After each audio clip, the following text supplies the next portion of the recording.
Regarde, Boaz, voici mon père, voici ma mère, et le bébé ici, c'est moi, avec ma sœur et mon grand frère. Où ces photos ont-elles été prises, grand-mère Yona?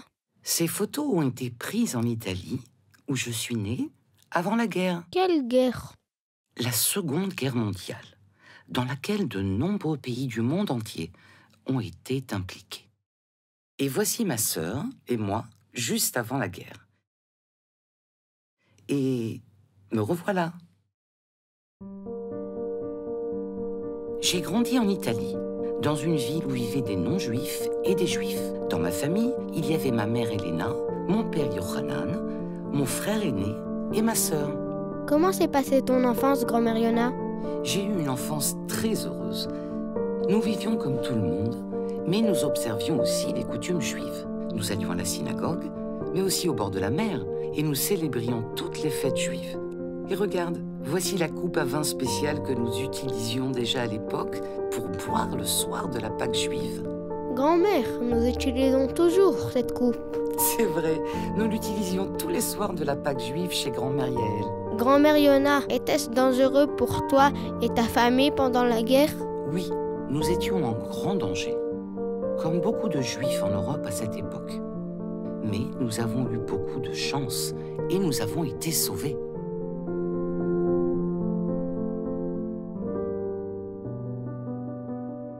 Bonjour, je m'appelle Yona Amit et je suis une survivante de la Shoah. La Shoah s'est produite pendant la Seconde Guerre mondiale, il y a de nombreuses années, lorsque le peuple juif n'avait pas son propre pays et qu'il vivait dans de nombreux endroits différents. Pendant la guerre, les soldats de l'Allemagne nazie ont occupé de nombreux pays, dont l'Italie, où je suis née et où j'ai grandi. Les Allemands détestaient particulièrement les Juifs. Ils voulaient trouver tous les Juifs et nous ont rendu la vie très difficile. En Italie comme en Allemagne, les Juifs étaient persécutés et nous étions limités dans bien des domaines. Les Juifs n'avaient pas le droit d'aller à l'école, d'entrer dans les magasins et de visiter les parcs publics. Il nous était même interdit de jouer avec des amis qui n'étaient pas juifs. Nous avons perdu notre liberté. Mon père a compris que nous étions en danger et que nous devions nous enfuir et trouver une cachette.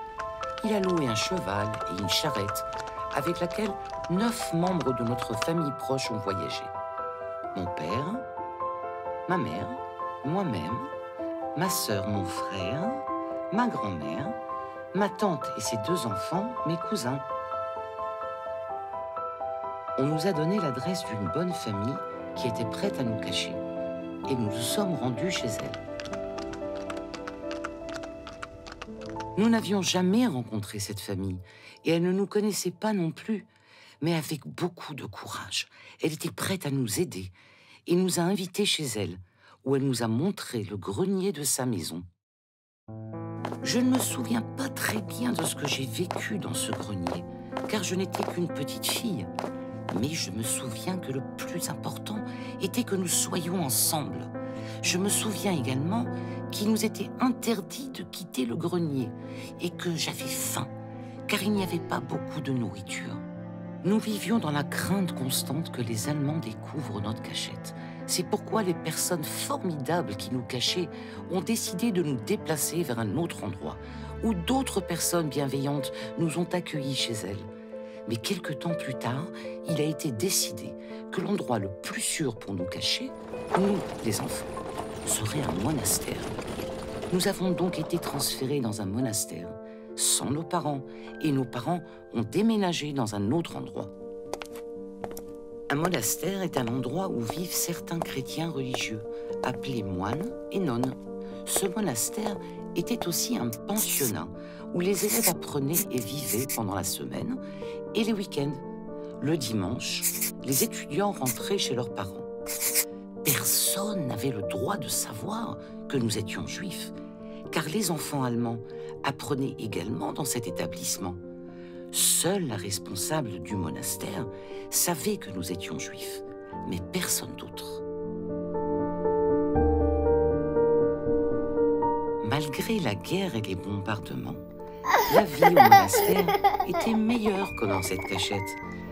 Même s'il faisait froid et sombre et qu'il y avait très peu de nourriture, qui n'avait pas très bon goût, Mais comme ils ne savaient pas que nous étions juifs, personne ne nous a fait du mal et nous étions comme tout le monde.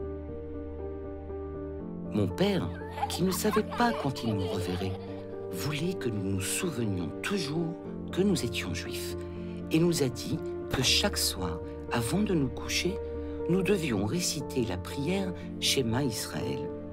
Je me souviens m'être couché dans cette immense salle avec des rangées et des rangées de lits où une nonne, au fond derrière un rideau, veillait sur nous. Et nous devions nous agenouiller à côté de nos lits et réciter les prières chrétiennes du soir.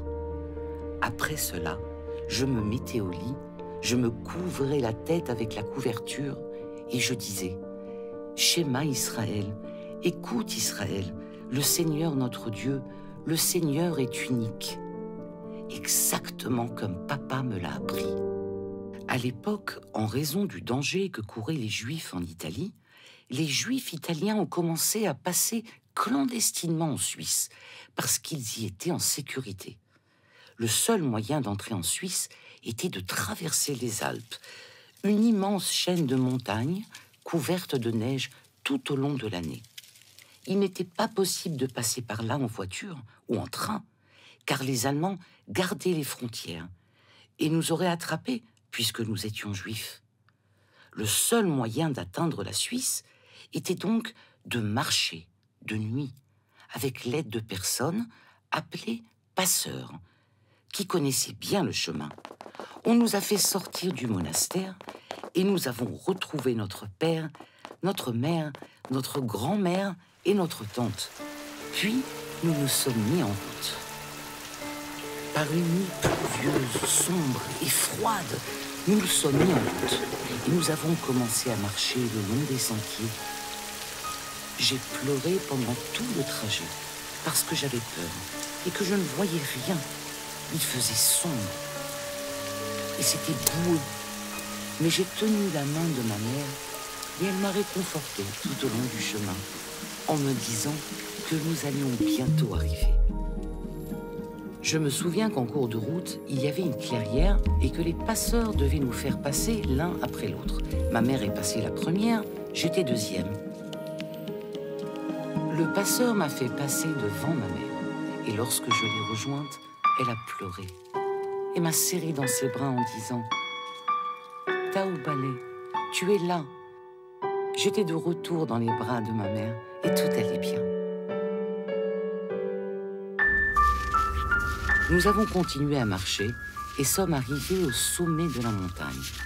Le passeur nous a dit qu'il devait nous laisser car le soleil était sur le point de se lever et que nous pouvions descendre au sol de la montagne et atteindre la Suisse en toute sécurité. Les choses n'étaient pas faciles en Suisse non plus, mais au moins nous n'étions pas traqués. Et nous y sommes restés jusqu'à la fin de la guerre. En Suisse, ma mère a donné naissance à mon petit frère. À la fin de la guerre, nous sommes retournés en Italie. Et de là, nous sommes partis en Israël. En Israël, je suis allée à l'école, j'ai grandi et je suis devenue enseignante. Je suis enseignante depuis plus de 60 ans et j'ai enseigné à des milliers d'élèves. J'ai également 4 enfants et de nombreux petits-enfants. J'ai même des arrière-petits-enfants, dont l'un est assis juste à côté de moi. Quelle chance que tu aies été sauvée, grand-mère. C'est une chance, mais c'est surtout grâce aux familles courageuses et humaines qui nous ont cachés et sauvés.